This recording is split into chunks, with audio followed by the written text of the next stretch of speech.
want to tell you a few things. First, some people didn't manage to write their names. We always like to make sure you get next notices of things. So if you don't mind, once you get this and the pen, and just pass it around. One per family if you're a couple. That's great. But we definitely want the women's names included if you can put both, if you wish. Secondly, some of you may recall the last meeting when the speaker didn't show up a month ago. We had quite a good session. On the spur of the moment, I thought maybe we should just share our own stories a little bit, and that worked out very nicely. But the speaker came the next day. So there was some mix-up. He came from the East Coast. So two things about that. One, I believe we have a video that's going to be made available. David, I got to check with you. Was the second day recorded when he did show up the next day? Okay, that was on immunotherapy, which is up-and-coming scientific field that should be very beneficial. Dr. Oynick on immunotherapy. Those who sign their names, and so we'll get the link to that video. The nice thing about the Health Connection is they have a video going. I don't know if I'm being videoed yet or not. Am I? Okay. I don't know if everybody can hear me on this mic. Great, thank you. Appreciate it. So you'll see that link when it comes in due course. Just like another session we had with the nutrition doctor, who was really specialist in well-being and call it alternative medicine. So if you want to see that and you missed it, or if you heard it and you couldn't keep up with him because he kept at such a fast pace, my goodness, very rich lecture.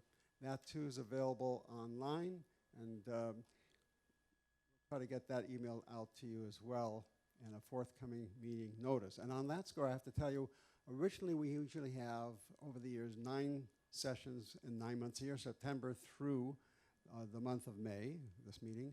But there's been a few people approaching our executive committee, so we are going to have a meeting next month, which David will explain later after we hear the speakers.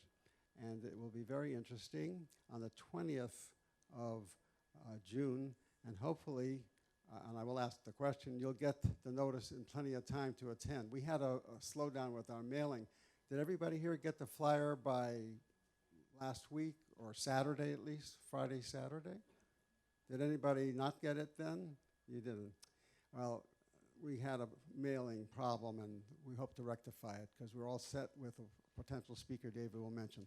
The last thing I'll say is because the first speaker didn't show up on Monday, but he showed up on Tuesday instead of Dr. Oynick, we were lucky to have Jan Mannerite, who's been one of our speakers in the past in the back of the room, and I invited her up, and she fielded some questions for those who were here. Jan Mannerite is quite the resource for various reasons I don't want to go into now, but she did hand out these cards, and she's now working extensively with newly diagnosed cases of prostate cancer. So I have 2 spare cards. Does anybody want it, need it for this purpose? It's also a wonderful resource for more advanced forms of cancer, like that which her husband went through. But she's representing a national organization called PACT. That's Prostate Advocates Aiding Choices in Treatments. P-A-A-C-T. So just look at that, PAACT.com. You can see all kinds of a wealth of information. Okay, I am now going to turn the mic over to David, and I'll proceed. Here's David. Thank you. Welcome, everybody. I think today's speaker is going to be very illuminating for a lot of us. We go through different topics every month as we present oncologists and radiologists and various other disciplines of the prostate cancer in particular field. But today we're going to talk about something that's a little more broadly interpreted for virtually anybody with any kind of cancer and also with other diseases. Doug Fernandes is a guy who I have, ever since I came to Sarasota, been reading the paper daily, and I almost always go to the sports page first because I usually can figure that that's where the good news is. And Doug's usually very prominent on the front page of the sports page with a very stimulating article almost every day. He's written about virtually every topic you can think of, including some of the high school baseball and lots of the personal stories that people have gone through. So a few years ago, when I was reading the paper, one of the articles that his article for that day was talking about his own illness. And he had come down with a quite serious illness that was truly life-threatening. And so that stimulated me to, first of all, be very concerned about somebody that I'd only met once very briefly, but knew as a writer and as a human being, and relate it to a lot of our cases where we've got issues that we have to face every day. So we've called today's topic survival, and I think survival is what it's really all about at the bottom line. You know, we all fight through these little battles as we go through the process, but the ultimate goal is to survive it. And there's somebody here who has been a former board member of ours, Mark Carden, who for 20 years wrote along with Doug at the Herald Tribune. And if you're a golfer, you read Mark's columns. Once in a while, he'll talk a little bit about tennis, but he doesn't really know very much about tennis, so he stays away from that. But Mark, if you'd come up, I think Mark knows Doug extremely well after 20 years of working together, and I thought he'd be the most appropriate guy to introduce Doug. Thank you. Let me just say that I'm a cancer survivor. Doug is a cancer survivor, but more importantly, he has survived almost 30 years at the Herald Tribune. That is a feat among feats. But anyway, he's a great writer. He's a University of Missouri grad. He's a lead columnist at the Herald Tribune since 1999. He's covered about 12 Super Bowls. He covered the Bucks at one time. Now he can write about just about anything he wants to. And anyway, I hope you enjoy his speech today. Thank you.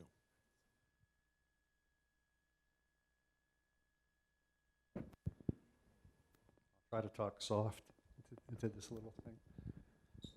Mind if I sit down? Thanks for having me. I'm sure the reason I was asked to speak here is more the fact that 2 years ago I did come down with ALL, which is acute lymphoblastic leukemia, and it happened right in the middle of spring training, covering the Orioles in March. Started feeling very fatigued, and was having trouble breathing. And I thought maybe it was a bronchitis. I thought it was something that I had before. And I went to the doctor, and they ran some blood work, and my white count, a particular part of my white count, was very elevated, very rare. And again, I thought it was just my body reacting to the bronchitis I have. It was fighting off the bronchitis. And then he said, nah. So they sent the blood work on to an oncologist. And I remember I was getting tested I was having another test for bronchitis, and I got a call on my cell phone right in the middle of the exam from an oncologist here in town at the Cancer Center on Cattleman. And he said, you better come in and see me right now. And I'm like, oh, no. I had no idea that. I thought I had bronchitis. I thought I was sick, just like a cold, a flu, something like that. And he called me in his office, and he said, you have ALL. It's acute. And I didn't really sink in at first. I'm like, acute. And when he said acute lymphoblastic leukemia, which is basically kids' leukemia, when you hear about a kid getting leukemia, it's ALL. That's the type they get. And kids beat leukemia much better than adults do. You see a lot of kids getting leukemia. Maybe it's because their immune system, they're not fully, I don't know what it is, but they respond much better to treatment than adults. So when the doctor told me I had ALL, and I asked him, I said, can this be treated? Am I going to die? He said, no, it's treatment, but it's grueling, And at that point, they started it a week later because it was acute as opposed to chronic, which is something you can manage your whole life with, But acute is like the word says. It's fast acting. It's powerful. So the next week, I opted to have my treatment at Moffitt Cancer rather than have it down here because Moffitt obviously is well known for cancer treatment. So they immediately started, and to make a long story short, I went through the hyper-CVAC. I don't know if you guys know about chemo, the specific chemo regimen for the cancer you have. And I went through 6 months of it. I had 8 treatments. went through all the various pokes and proddings and the spinal taps and all that stuff. And basically the bottom line is that I was able to beat it. And if you know anything about leukemia, the only true way to beat it is to getting a bone marrow transplant. That makes it 80% successful in adults over 50, which is what I am. But I couldn't find a candidate. If you know anything about, you need a genetic match. And apparently the fact that I'm part Hispanic and not enough people, I urge you all to donate, not donate, but just get tested. And all it is they swab the inside of your cheek and you send it in. And that way you're on the list. And at that point they can find a genetic match off of just swabbing your cheek.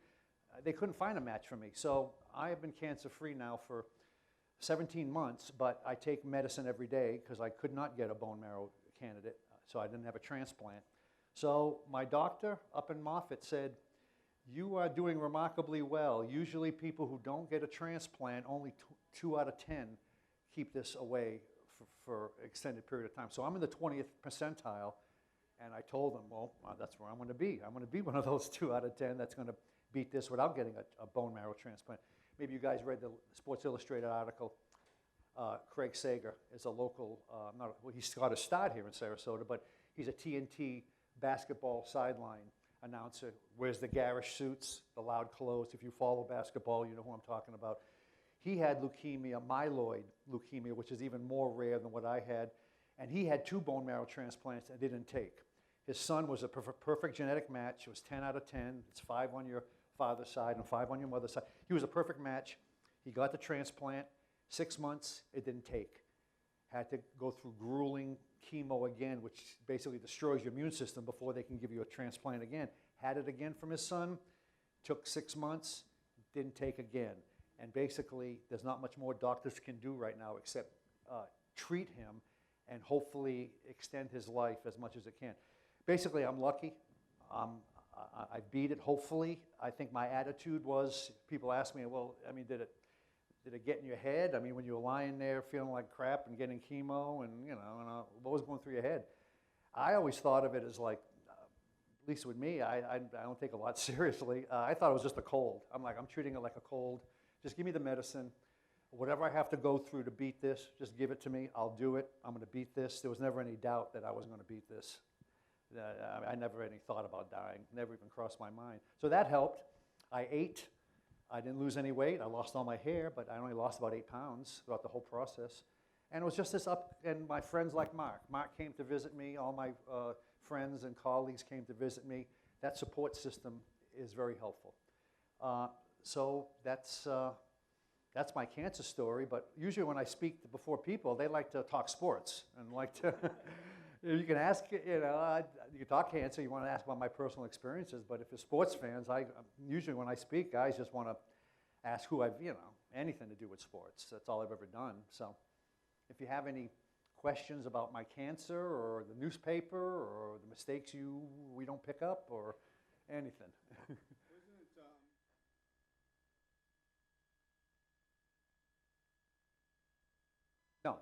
No. To get tested, to get put on the list, all they do is swab the inside of your cheek, and you send it in, and you're on the list. Now, if they find you a match at that point, all they're doing, when you hear of a bone marrow transplant, people get the wrong idea. They think you're getting somebody's marrow. What you're getting is their platelets.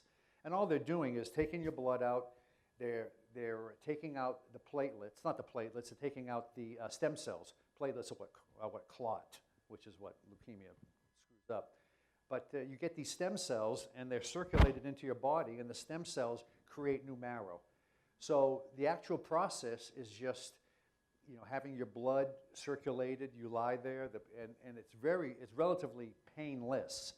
And the testing itself is, you just swab the inside of your cheek on a cotton swab, and you send it in. So people get the wrong, they think they're drilling into your hip to get out the marrow. No, that's what I go through every 6 months to get a bone marrow biopsy. That's how they ultimately determine whether any of the cancer has come back in infinitesimal levels. So I just had one 2 weeks ago and came back fine. So another 4 months, I'll have another one, and that'll be fine too. So, yeah. It's a misnomer. It's not painful at all to donate, to give.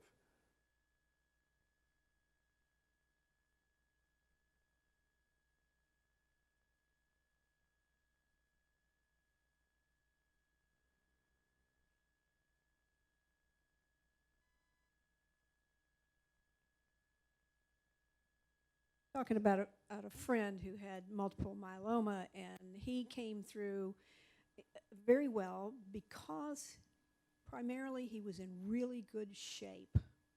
And even the days that he felt like he wanted to die, he would lay in the bed and raise his arms and kick his feet just to keep active. And Oh. I, That's so key. I just glossed over a lot without, being redundant. But when I was at Moffitt, and I'd be there for 4 days at a time getting, 6 treatments, 6 bags of chemo. One bag took like 15 hours to go in you, and it was like ugly red, and I'm like, that's going inside of me? And I'm like, okay, bring it on. But you're right. I mean, even though I felt like crap, I didn't feel like eating, I used to force food down. I used to push my med thing around, the tree with all your meds on. I used to push it around Moffitt.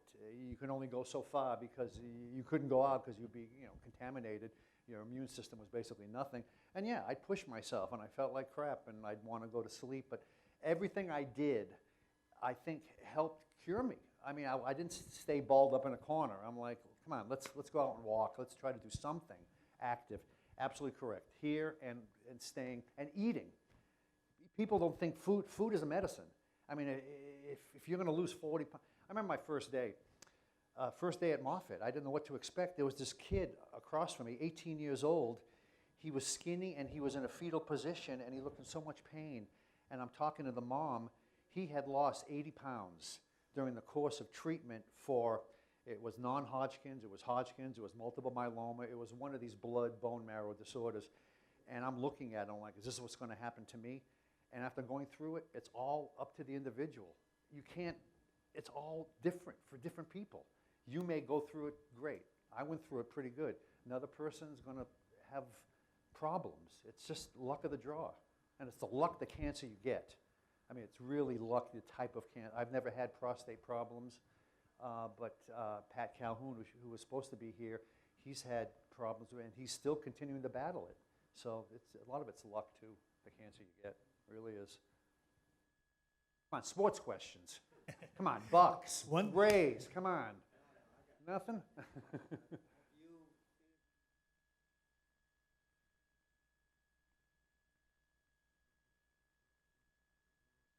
Great question. As I just go through the Rolodex here in my mind,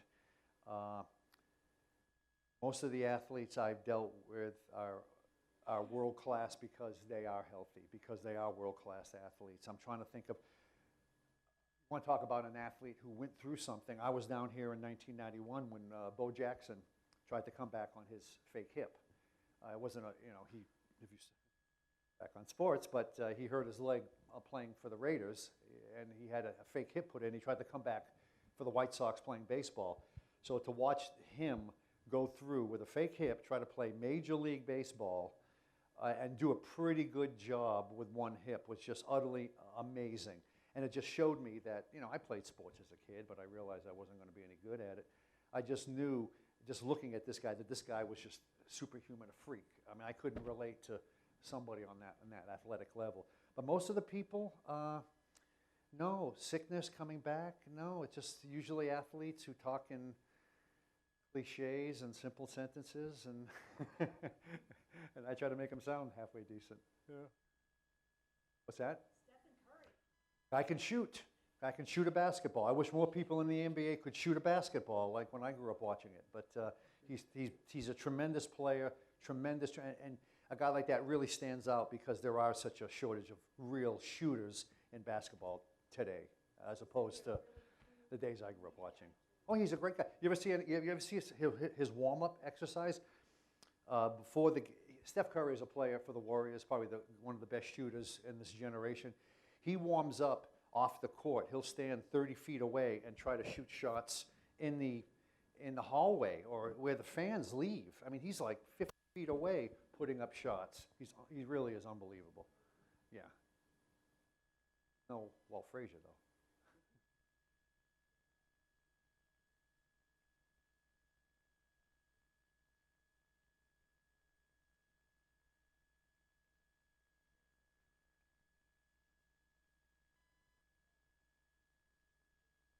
Yes.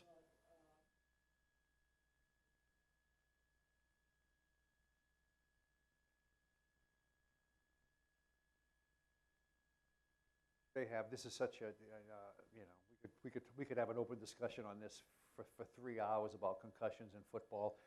Just basically, yes, football players go into this knowing the deal. And if you ask them afterwards, they're willing to make this sacrifice. They're willing to make this deal with the devil.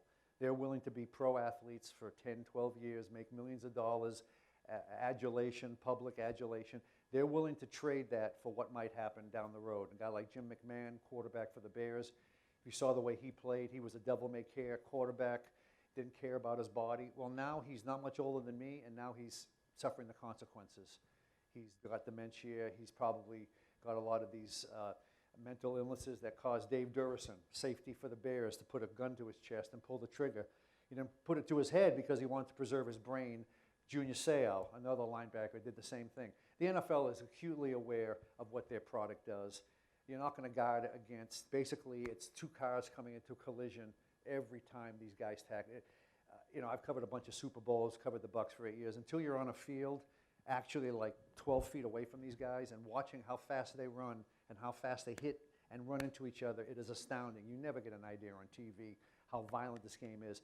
You're not going to eliminate concussions. The helmets are better, but you're never going to eliminate brain trauma. And the NFL kicked in $500 million for those retired players. That's a drop in the bucket. They make $10 billion a year. So I don't know where this game goes, but here is what's going to control it. The parents are going to control the future of football. If mothers and fathers don't want Johnny playing youth football and they'd rather have him play soccer or something else, lacrosse, already the numbers of youth football players are dwindling in this country because the mothers see what's happening and they don't want their kids subject to this. The movie Concussion with Will Smith, pretty good movie, but it just kind of just died because no publicity. The NFL is a big marketing machine. They're not going to want that word to get out about their product. That's why the movie sort of died. But concussions are always going to be. But the thing is, it's happening more in female sports now. You see it in soccer. You even see it in volleyball because of the way the girls are built, the way they land when they come down on their legs, the concussive force. Girls are very cheerleading, major sport leading to concussion. So it's everywhere there's a contact on the sporting field, I think.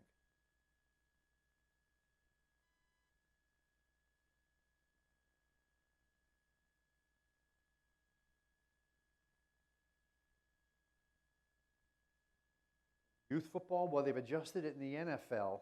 That's basically, the NFL is trying to eliminate guys running the ball up the field, and that's where a lot of concussive force. I got to preach ignorance on youth. I mean, it would have to be on a state-to-state level. Youth football, the rules vary everywhere. But eliminating a kickoff in youth football, that to me would eliminate, that initial. You've seen the play. It's a head-on collision of the receiving team and the defending team. The Pop Warner, have they done it? Oh, Pop Warner. Well, Pop Warner is a national organization. If it's a national rule, that's going to extend from coast to coast then. I'm old school. If you're going to play sports, don't sanitize this. I mean, I'm of the school, you don't give a kid a ribbon for finishing in 9th place. If he's not good enough to make it, you tell him he's not good enough. I was cut by 7 Little League teams before I finally made it as a 12-year-old. I wasn't emotionally damaged, so I wasn't good enough. Okay, live with it. But that's just me.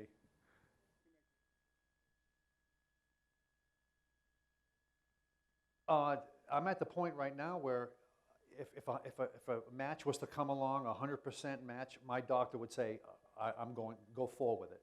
But I don't have a perfect match. And if you don't have a perfect match, then you have complications like liver, kidney failure, because it's a fight going on between your body and this marrow they just introduced. If it goes swimmingly, everything's okay. But if there's a fight going on because it's a foreign invader, then you have these ancillary problems, which I don't want to go through. I'm doing okay with my medicine. I mean, I take 4 pills a day. I feel tired throughout the day, but I deal with it. But I don't want to go through if I don't have to. Oh, well, that's another thing. The medication I take costs about $100,000 a year, and just for one little cancer pill. If you really want to be specific, I have ALL with Philadelphia chromosome. It's a very rare. It's a specific chromosome. It's the 5th or 6th chromosome that is mutated. So it's a very rare condition, but ironically, they have a pill just to treat this condition. So even though I had a rare form of leukemia, they had a pill just for my specific rarity. So I take that every day. And without that, I don't know what would happen. So I need to keep employed at the Herald Tribune so they can keep on paying for this medicine. There's no way I could afford this on my own, so. What's that? They pay everything. I don't have a copay. It's delivered. I take a pill a day. It comes on my doorstep once a month. Don't sign for it. UPS, I open it up, and another month. No, that's another thing. I asked the doctor, I said, how the heck did I get this? And then he said, did you grow up on a farm where there's a lot of chemicals, like benzene and stuff? I said, no, I grew up in New Bedford, Mass, a whaling city. And he says, we have no idea how you got this. None. I mean, if you're a smoker, you get lung cancer. There's kind of a cause and effect. Leukemia, they don't know. They have no clue. My mother died of lung cancer, and my sister died of brain cancer, but there's no overlap. Like brain and breast does not automatically mean that the son is going to get leukemia. There's no relation there. So hopefully I don't get breast cancer. About more sports questions. Why don't you ask me the biggest jerk athlete I ever talked to? No? Think like a reporter here. One counters the other. Today,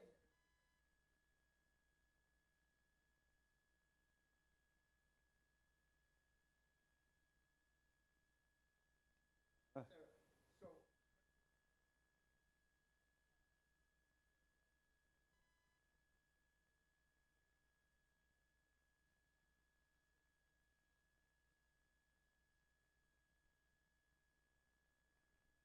Why do they hit the floor? no, why? I mean, football players Maybe they dropped the contact lens. I don't know. which is soft and they get. They call it a hardwood, but if you ever walked on a basketball court, it's not like this.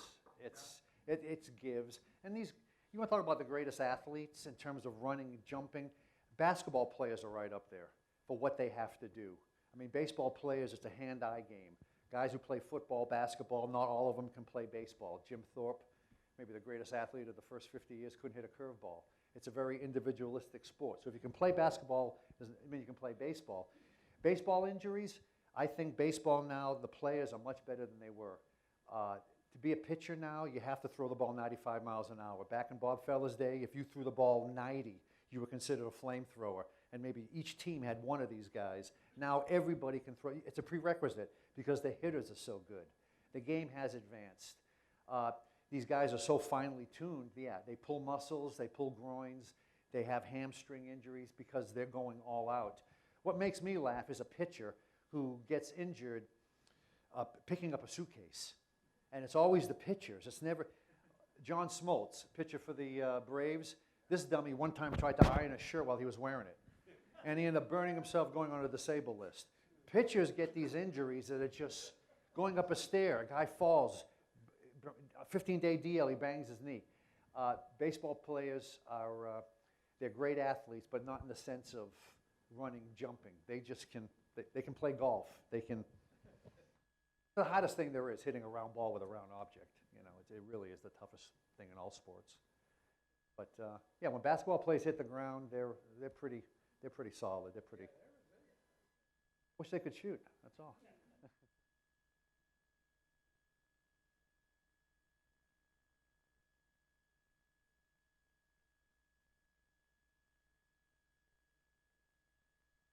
Well, the biggest fundraiser, and I just took part with, is the Dickie V.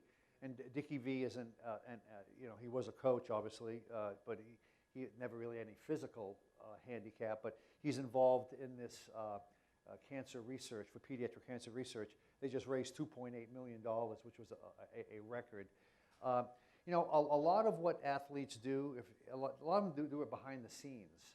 Like, you never really hear publicity of guys going to visit kids in hospitals or giving donations or doing these things. The real good ones don't publicize it. The ones you hear about all the time, it's sort of planned. It's sort of, I'm going to do something nice, and I want the media to know about it to make me look good in the public eye. But most of the guys do stuff that you never even hear about, and that's the way they want it. They don't want any publicity. Ted Williams the Jimmy Fund is the cancer research associated with the Red Sox. he used to go visit kids, give money, and you'd never hear about Ted Williams. And people think Ted Williams was an ogre. You know, with the media he was, but truly he was a generous soul. And there's a lot of guys like that out there. What do you think about the Lightning? Well, Bishop, it's key. You need a goalie to win the Stanley Cup. I thought he really hurt his leg. Now it's a day-to-day situation. I think he'll be back. I think, you know, hockey's the greatest sport there is in the playoffs. The intensity level is just jacked up so much. It's a much better sport in the playoffs than in the regular season, I think. It's a great sport. Fantastic sport. Anybody from Massachusetts here? Red Sox? Patriots? What about Brady's suspension, huh? We want to talk about the NFL. This whole Brady suspension, you know, with suspending a guy for basically can't prove an equipment violation. You want to talk about the NFL? It's unbelievable league what they get away with, and how basically a lot of their guys would be doing time frankly in jail if they could not play football. And yet we support this game every week. It's impenetrable. I've never seen a sport like football where they do more to shoot themselves in the foot. They're revealed to be nothing but crass, greedy, you know what, and yet the public just can't get enough of it. So that's a little surprising.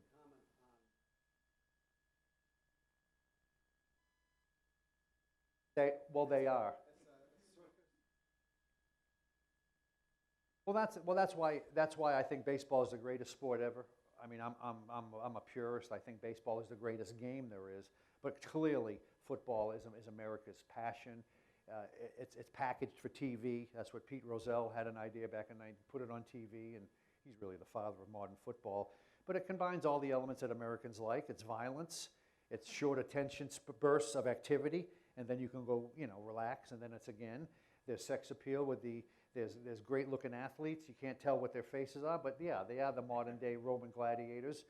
And it combines everything that America loves in a 3-hour package.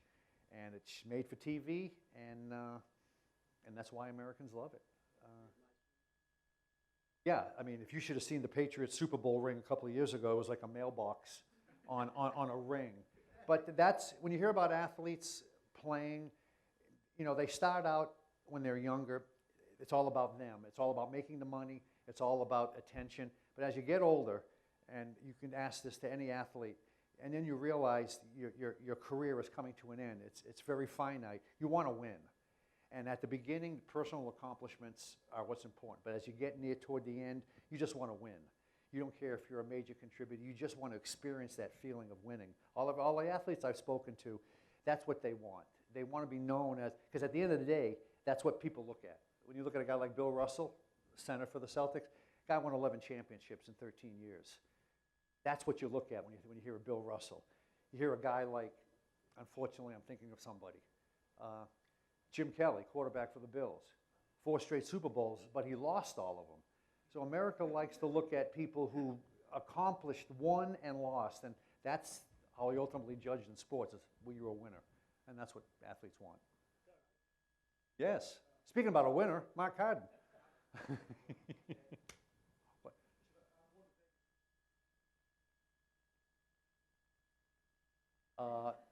You can put it on Brady not playing the first 4 games, probably.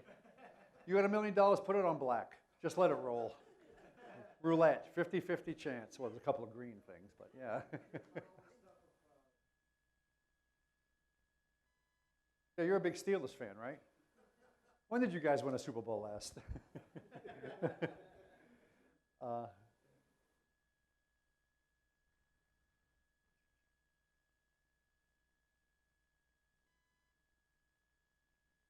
They have to. That's common. Not just the Bucks. This is a league-wide thing.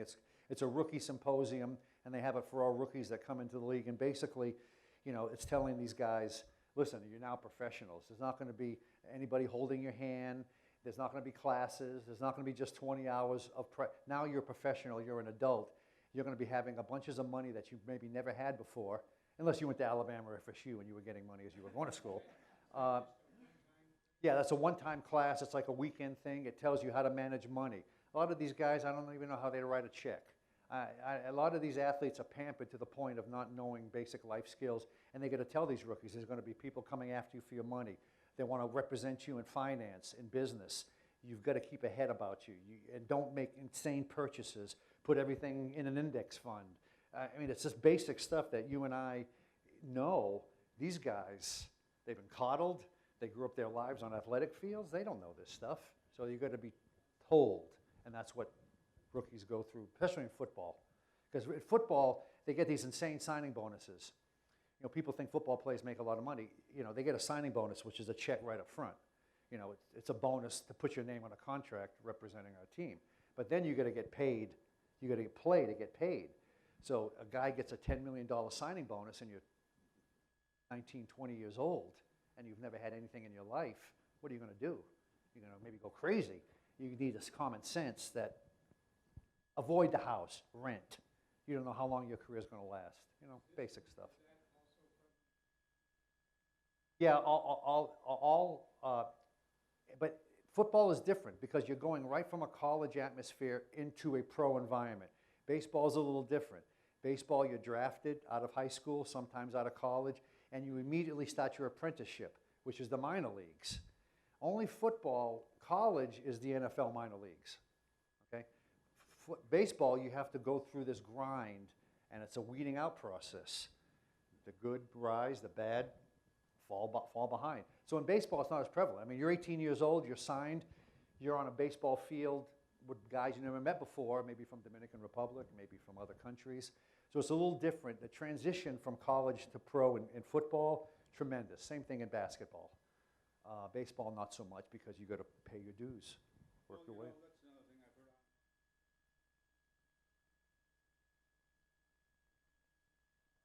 That's another argument totally. Like most of these kids who come and play college sports, they come from impoverished backgrounds. Not all of them, but a lot of them don't have money. And they're not talking about a lot of money. They're talking about money just to maybe go out and live and eat. And the NCAA, the money they make off of their performances, their licensing, their likeness, their name. I mean, the players don't revert. I know you can say they're getting a free education. Listen. There's a reason they're there. They're there to play football. They're there to make money for the university. The university is giving them an opportunity to do that, okay? So don't say the player's getting a free education. That's not why he's there. He's there to make money for this university. They're making money off of his back. So to expect a player to want a little bit of the billion-dollar pie, I don't really have a problem with that, but the NCAA does. They have these arcane rules where, excuse me, you accept a plane flight and you're barred for a year, and yet you got people involved in the organization of the NCAA taking money representing the Orange Bowl, and there's graph, and there's handouts, and yet the players, oh my God, take a free trip to go home to see your parents because you can't afford it, you're busted. So it's very, very hypocritical, the NCAA.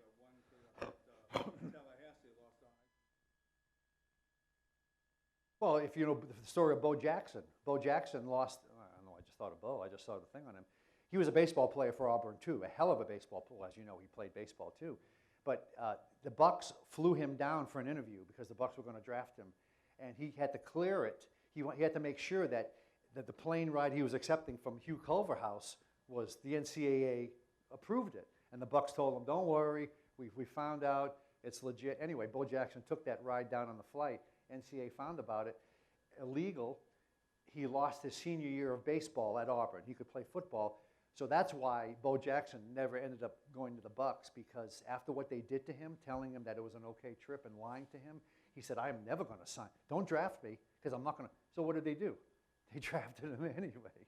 And if you remember, he ended up playing baseball for the Royals. So yeah, the little thing, accepting a trip, going on a private plane, screws up your eligibility for, not forever, but for at least a year.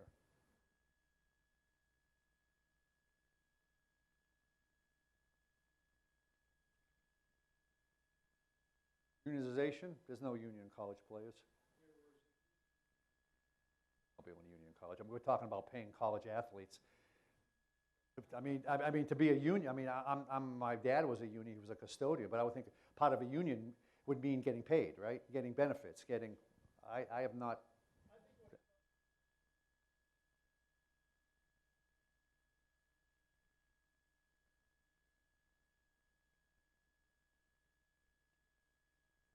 I got to plead ignorance on that. I mean, if you're asking me, though, I think there should be something in a pot for college athletes who otherwise don't have anything. Yes, I'm for that, but that I'm not that familiar with. It would seem like to me you have to establish something of where they get compensated before you can. I mean, the strongest union in America is the baseball players union. You wouldn't think that, right? You think it would be steel workers, you think it would be something else, right? Teachers. Strongest union is Major League Baseball players. I mean, what you have to go through in order to get salaries adjusted in terms of testing. I mean, it's unbelievable how strong the baseball union is, and it will continue to remain that. So football, not so much. They broke it a few years ago, but baseball remains very, very strong. Yeah. I'd like to ask Boy. ING has spent, Right. I don't know how much money Right. soccer fields and levies.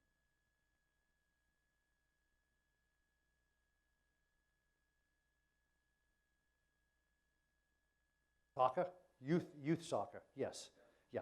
And it goes back to the point of kids who don't want to play football opt for soccer. Girls opt for soccer, even though a lot of them are playing lacrosse. Yeah, on the youth league, on the youth level across this country, youth soccer is incredible. The only problem is, well, it's not a problem, you go into soccer knowing that there's very few viable professional alternatives after you graduate college. I mean, you can get a soccer scholarship, you can get a great education, but in terms of professional opportunities, soccer is limited. But it's definitely grown in the last 30 years, ever since the great series. It's a great show. It's called Once in a Lifetime. It's available on Netflix. It's the history of the New York Cosmos, which was the soccer team that Pele played for in New York, and how soccer got started in this country was a direct result of the indoor soccer league that Pele and who was another one? Juan Albert. Anyway, we're going off. We're talking about soccer back in the 70s in New York. Tremendous. That's where it sort of sprung up from in this.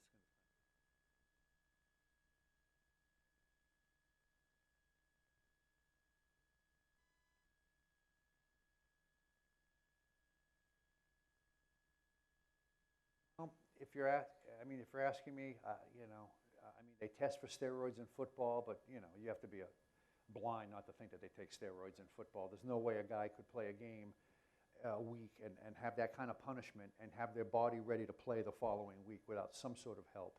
It's a guy like Lyle Alzado, unfortunately, he ended up taking horse steroids and just doing incredible amounts. Now it's much more refined. A guy like Barry Bonds, who took steroids for the Giants, he was able to take a concoction that helped his eyesight, helped hand-eye coordination, helped with fast twitch muscles.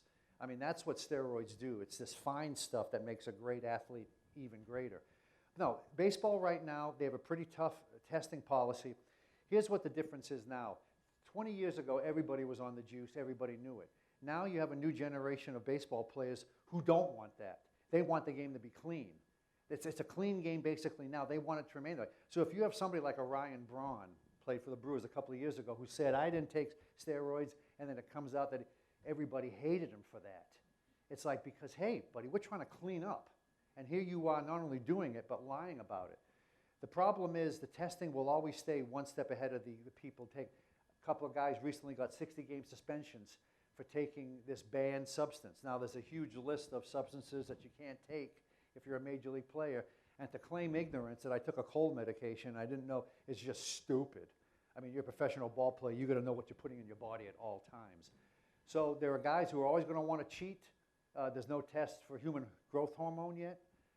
There's no urine test. It's a blood test, and Major League Baseball has not agreed to test for that.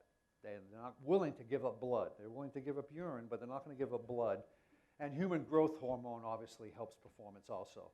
So somebody's on something. It's just not as prevalent as when, Jose Canseco and Sammy Sosa had a head like this and a body like this. It was clear that something was amiss. Now the players look normal. I mean, if you look at the players now in baseball, sure they're built, but none of these Mark McGwire types. I think it's under control a little bit now. And what do I know? I don't know. No, I think she knew exactly what she was doing. And I'll tell you, that's going to be like the track star, Marion Davis, who a few years ago was found, she did she broke all the records, and then she was found guilty of, I think this is going to be like Sharapova. I think this is going to follow her around. She was a great player, not as good as Serena, but now you start to think, well, what level was her talent and what was the rest,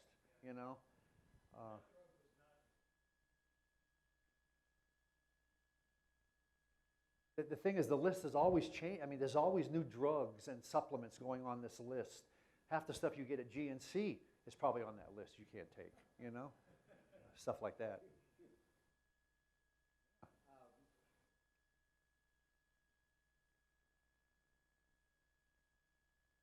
Right?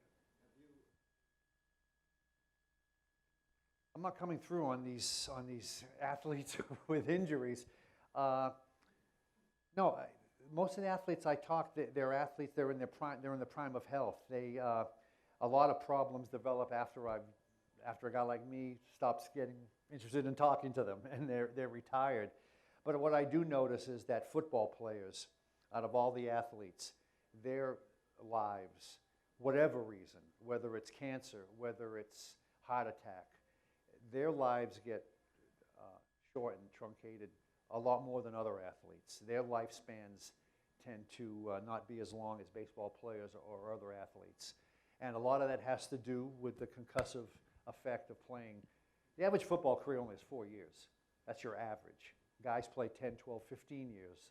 That's a long time to be getting hit in the head. So. Yeah, Pat Calhoun, I've known him for 30 years. Pat used to run the stadium when the county owned Ed Smith Stadium. He used to work, and he used to sort of manage it as the facilities manager. A couple of years ago, Pat came down with prostate cancer. I don't know the treatment he used. I think it was maybe the seeds. But from what I know is he got on top of it, and he continues to be on top of it. I wish he would have been here today because Pat's a great guy. Maybe he can be a speaker at a future meeting. But he's on top of it, and so far I think he's doing quite well, I think. He took the seeds. Yeah, he did. He opted for that route. A guy I work with who's only, he's my age, he decided to have the whole prostate removed. And I guess it's an individual option, an individual choice. That was his option. He had the whole thing removed. Doug. I want to hear about your exploits playing hockey for Harvard. Enough about this. This guy played hockey for Harvard. Oh, my God. My God. Let's talk hockey. I'm hoping Bishop comes back tonight and can Never play. having to say you're sorry. Right. That was fun. I enjoyed that. Oh, good. It was great. Great. Well, I think I took away. Thanks so much. And read your Herald Tribune. Yes. Yeah. Do read it. There's some great articles in there. Most of them by this guy right here. And also a couple from Mark back there in the corner. But thanks so much, Doug. That was great. There's so much to learn from other people's experiences, and I think obviously Doug went through quite a tumultuous period of time. And one of the other things he did on top of doing exercise and all these walking around with the medicines at Moffitt was that he kept writing for the paper most of the time, I think. I think you missed some, but yeah. But all of those things are obviously healthy and a good approach to how you approach these diseases and illnesses and so on. So, thank you very much for coming. I do want to mention that next month we are going to have a meeting in June. We don't normally do that, but we have a very special speaker set up to speak to us. His name is Tony McEachran, and he's got an organization here in Sarasota called Team Tony. And Team Tony is based on a national operation called Immerman's Angels, which was set up a number of years ago to provide one-on-one mentoring service for anybody who has any cancer issue. It's a terrific service. When I heard about it, I think, Ed, you told me about it, and I called Immerman's Angels. This was 3 or 4 months ago, and I was in the midst of all kinds of cancer stuff, and always looking for other ideas and guidance, which is why I came to Men in the first place. But I contacted Immerman's Angels, and they set me up with a guy who would call me every 4 or 5 days while I was going through the treatments I was doing. And I'll tell you, it was great. We became very good friends. We still contact each other, and he's up in Chicago. I'm here, but he had done some of the same procedures, and it was just a wonderful backup to know that somebody else out there was really going through what you were going through. And you didn't have to broadcast this to the neighborhood or anybody else. It was just a private conversation. So Tony McEachran has set up a very similar program here in Sarasota. And I think for any of us who have any desire to go out and help somebody else, and I tell you, it's a very gratifying thing to do it. I think the group sessions are terrific as well. One of the gentlemen was here earlier today, commented on the session we had when the immunologist didn't show up for his talk that day. He said one of the best sessions we've had, he thought, was all of us talking about our own issues. And so in any event, Team Tony McEachran's going to come next, the 20th of June, same time, 2 o'clock on a Monday, and talk to us about his program, which has been very successful. They're doing a big fundraiser in October this year, and I just am very grateful that he's out there. Again, thank you for everything today, everybody. Questions, good questions. Obviously a knowledgeable sportsman here, for sure. Yeah. I very much can skate backwards, yes. And that's a funny question you asked about whether I was there when Love Story came out, and yes, I was. And the funny thing is, this is a totally off the wall, but for a long time I thought that the story was written about me, in part, because I knew the guy who wrote the story, and it was the same years that I was there, and the guy wore my number 7. I said it had to be me. But anyway, thanks so much, guys. Have a great day.